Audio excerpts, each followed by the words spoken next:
ETV Bharat के खास कार्यक्रम छत्तीसगढ़ की दुर्गा में आज हम आपको एक ऐसी शख्सियत से रूबरू कराने जा रहे हैं जो पर्यावरण संरक्षण की दिशा में बेहतरीन काम कर रही है। इतना ही नहीं, वो पॉलीथीन मुक्त भारत अभियान को लेकर के भी लगातार लोगों के घरों में भी जाकर थैले वितरित कर रही हैं। अब तक वो 37,000 से अधिक जो थैले हैं वितरित कर चुकी है। इतना ही नहीं, उनके नाम से 50 से अधिक भी रिकॉर्ड दर्ज हैं। जी हाँ, हम बात कर रहे हैं राजधानी रायपुर की शुभांगी आप्टे की। पहले तो मैडम, ईटीवी भारत में आपका बहुत बहुत स्वागत है। आप सबको मेरा नमस्कार।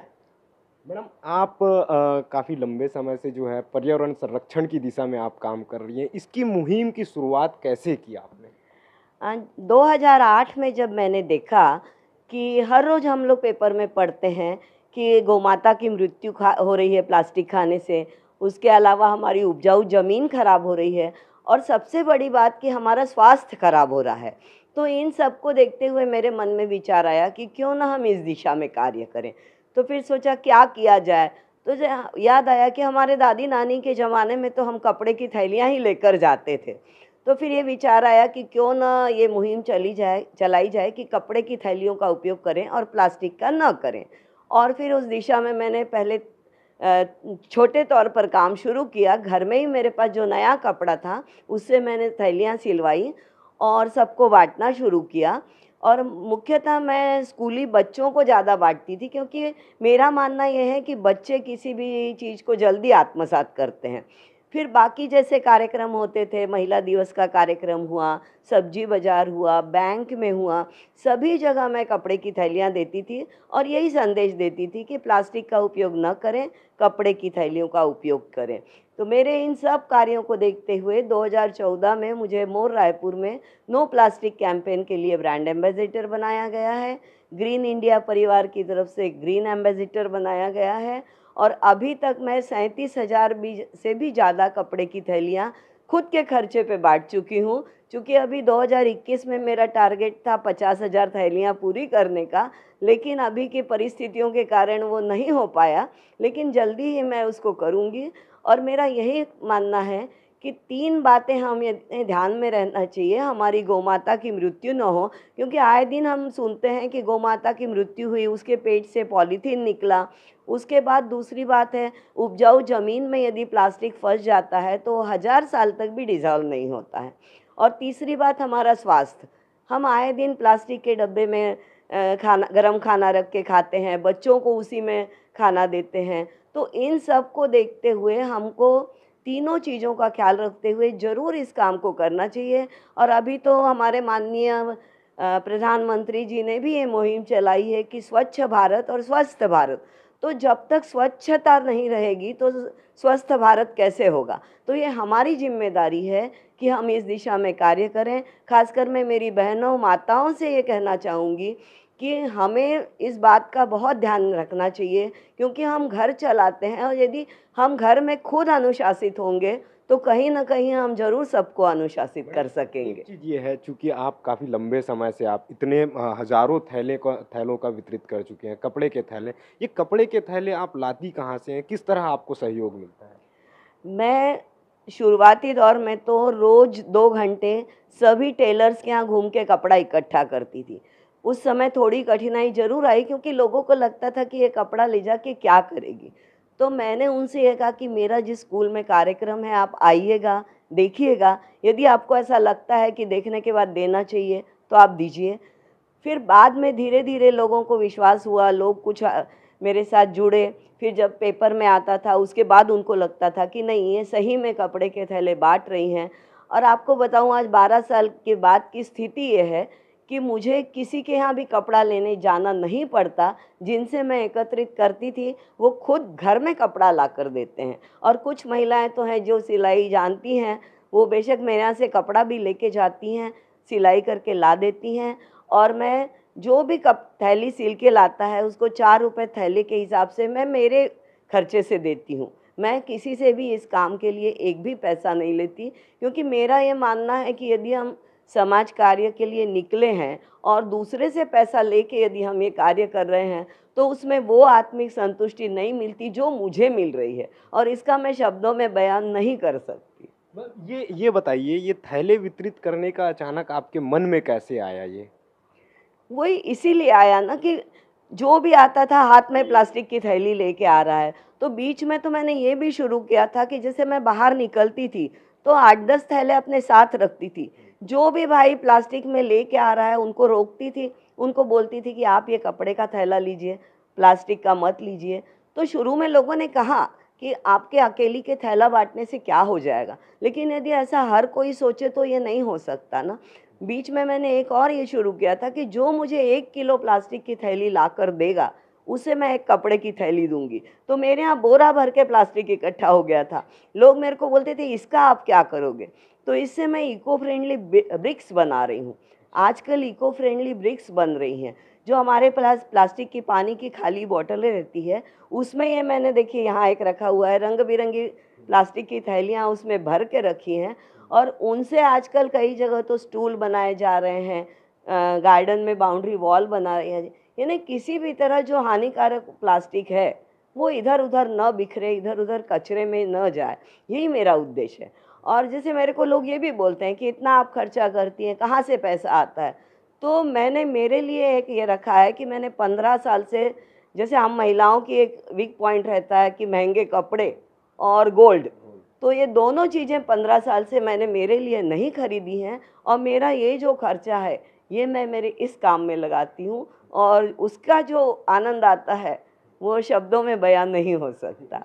मैडम खूब सारे कई रिकॉर्ड भी आपके नाम से हैं, कीरिंग्स के हैं और तमाम ऐसे रिकॉर्ड हैं जिसमें से 20 तो लिम्का बुक में आपके दर्ज हैं। तो वो किस तरह कौन-कौन से ऐसे रिकॉर्ड हैं मैम, उसके बारे में थोड़ा बताइए? रिकॉर्ड का आप ऐसे आपको ये बताऊँगी कि ये काम सब ऐसे शुरू हुआ कि जब मेरे बेटा-बेटी दोनों अपना एजुकेशन पूरा करके अपने-अपने काम में लग गए, बिटिया की शादी हो गई, बेटा जॉब में चला गया।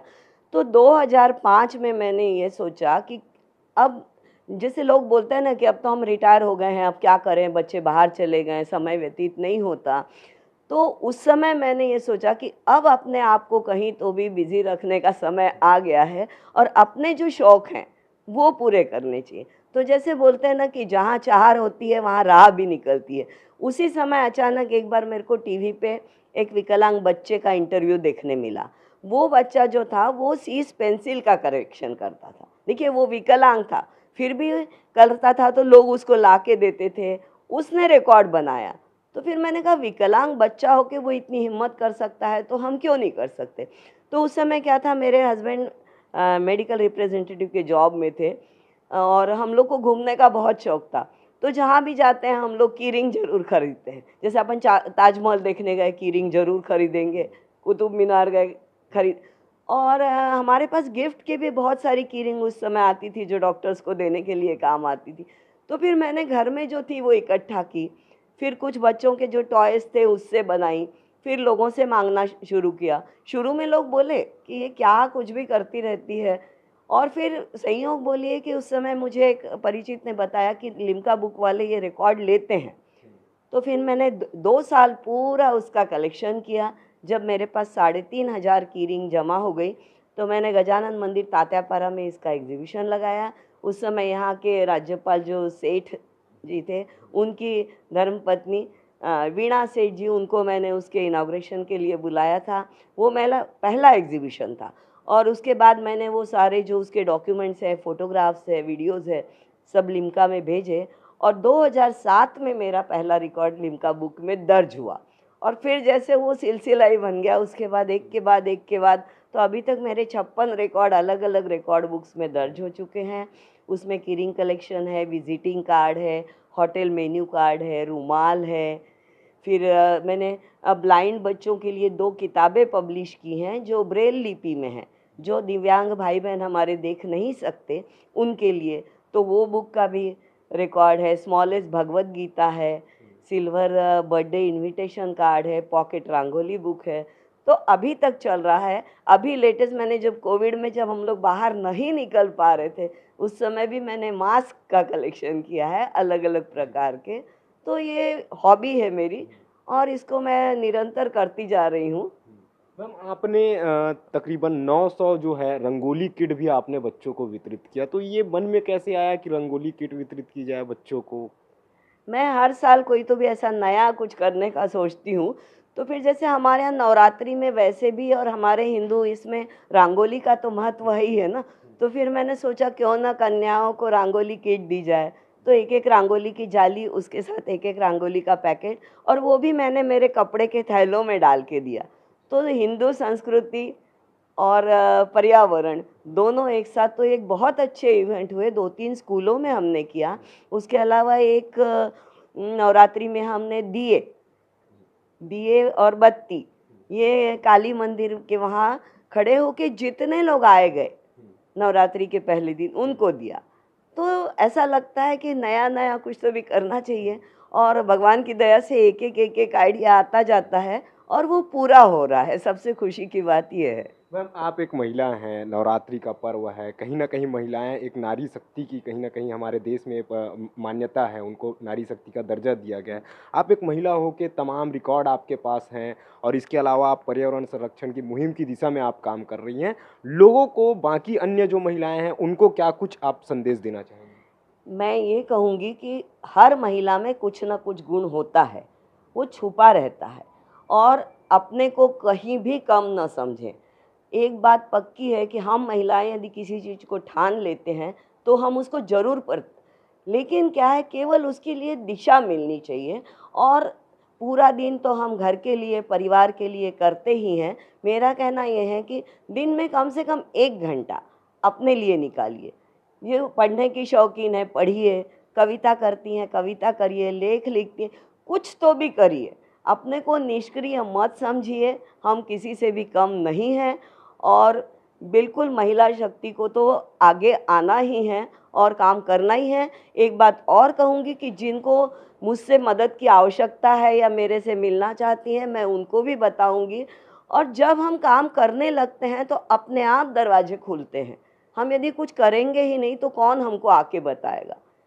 जब जैसे आप कलेक्शन का बोल रहे हैं कैसे हुआ, तो जिनके यहाँ मैं कीरिंग मांगने जाती थी, वो अपना विजिटिंग कार्ड देते थे कि मैडम आज हमारे पास कीरिंग नहीं है, आप कल ले जाइए। तो विजिटिंग कार्ड जमा होने लग गए। फिर ज्वेलर्स के यहाँ गए तो उन्होंने कहा कि आप ज्वेलरी पर्स क्यों नहीं करते, हम लोग आपको दे सकते हैं। तो हम चाहें तो कुछ भी कर सकते हैं। इसलिए महिला शक्ति से मेरी ये है कि अपने को कम न समझें, और यदि आप सच्चे मन से कोई भी कार्य करते हैं तो काम हमेशा पूरा होता है। तो ये थी हमारे साथ शुभांगी आप्टे जी, जिनका साफ तौर पे कहना है कि अगर अपने मन से और लगन से अगर आप किसी काम को करती हैं तो निश्चित तौर पे सफलता ज़रूर आपके हाथ लगेगी। कैमरामैन मिथिलेश साहू के साथ राजेश साथ, ईटीवी भारत, रायपुर।